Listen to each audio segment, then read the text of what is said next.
చూసాం. ఇప్పుడు స్మార్ట్ ఫోన్లు వచ్చాక ఎలా చేస్తున్నారో చూద్దాం.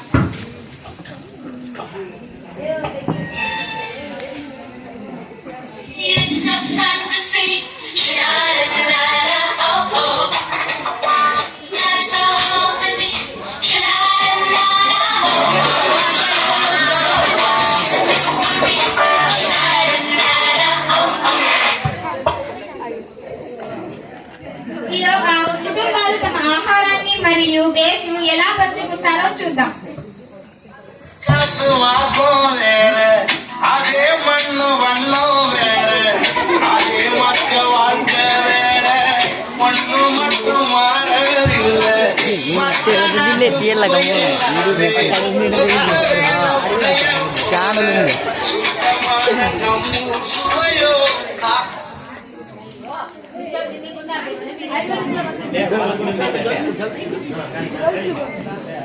కానీ ఇప్పుడు దాని గురించి ఏంటో చూద్దాం.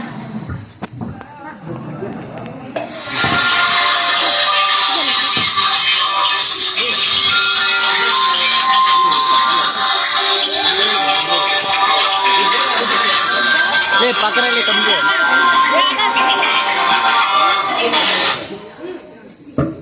ఇప్పుడు పంచుకోవడం లేదు, పట్టించుకోవడం లేదు. ఒకప్పుడు పిల్లలకు ఆట సమయం అంటే ఎంతో సరదాగా ఉండేది. ముందు వాళ్ళు ఇండోర్, అవుట్డోర్ మరియు మన ఇతర సాంప్రదాయ ఆటలను ఎలా ఆడేవాళ్ళు చూద్దాం.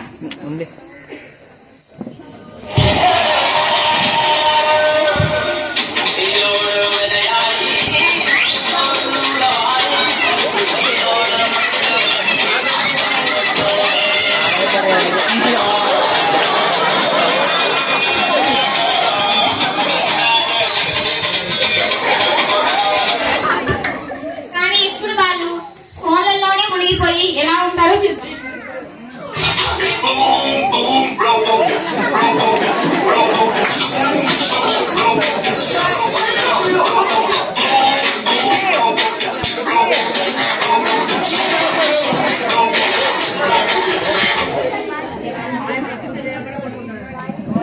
ఎటువంటి లాభాలు లేవు, భౌతిక ప్రాప్యత లేదు. అది నిజంగా ఆందోళన కలిగించే విషయమే. అప్పుడు వారు తమ నైతిక విలువలను ఎలా పరిగణిస్తారో చూద్దాం.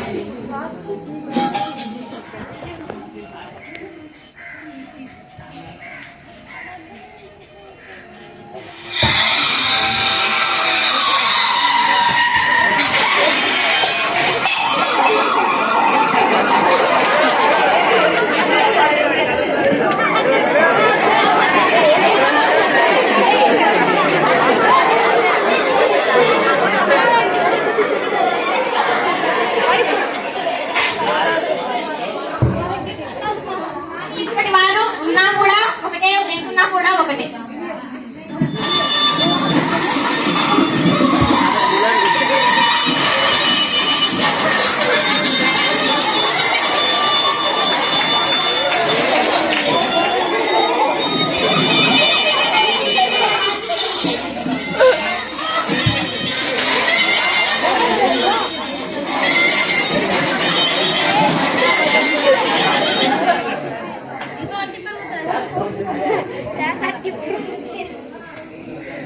అప్పుడు వాళ్ళు మానవత్వంతో అంబులెన్స్ ఫోన్ చేసి హాస్పిటల్కి పిలుచుకుపోయారు.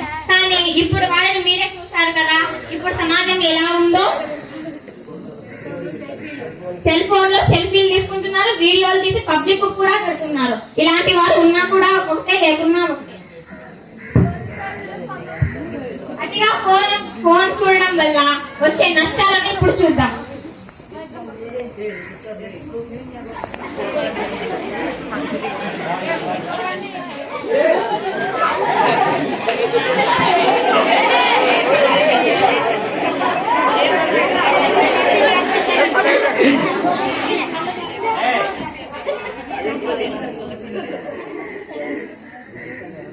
ఇప్పుడు ప్రతి ఒక్కరి పరిస్థితి ఇలానే ఉంటుంది. బయటికి కనపడరు, కానీ మనం సైలెంట్ గా కూర్చున్నప్పుడు ఫోన్ చూద్దామా, ఎప్పుడెప్పుడు చూద్దాం, అమ్మ ఎప్పుడు ఇంటికి వస్తుంది, నాన్న ఎప్పుడు ఇంటికి వస్తాడు అంటూ మనలో ఒకటి ఉంటుంది. అదే బుక్ తీసుకొని చదువుకున్నామని ఉండదు.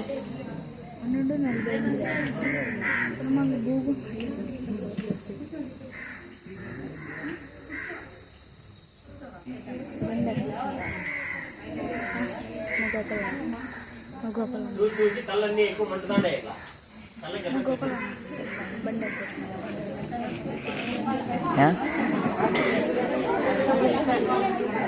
ఫోన్ ఎక్కువ చూడడం వల్ల కళ్ళు వాపులు కళ్ళు ఎఫెక్ట్స్ చాలా వస్తాయి. తెలుసు. కళ్ళు ఆపరేషన్స్ కళ్ళు కూడా పోయే సందర్భాలు చాలా ఉంటాయి.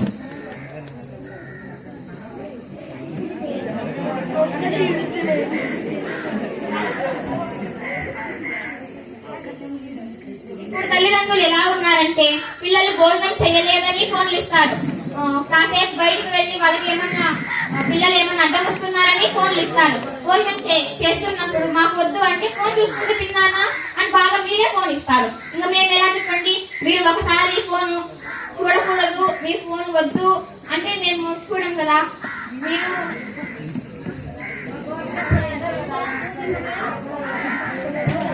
ఇప్పుడు అది ఇంకా అంత మంచిది కాదు కాబట్టి ఒక విద్యార్థి వద్ద మొబైల్ ఫోన్ ఉండడం మంచిది కాదు అని మేము నిర్ధారించలేము.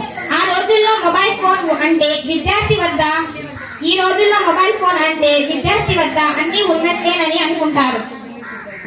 మొబైల్ ఫోన్ల వల్ల చదువుపై శ్రద్ధ కోల్పోతున్న విద్యార్థులను మొబైల్ ఫోన్ ఉపయోగించడం వల్ల ఇతర ఉపయోగకరమైన పనులను నాశనం అవుతున్నాయి. కాబట్టి దయచేసి మొబైల్ ఫోన్ వాడకాన్ని నివారించవలసిందిగా నేను మిమ్మల్ని కోరుతున్నాను.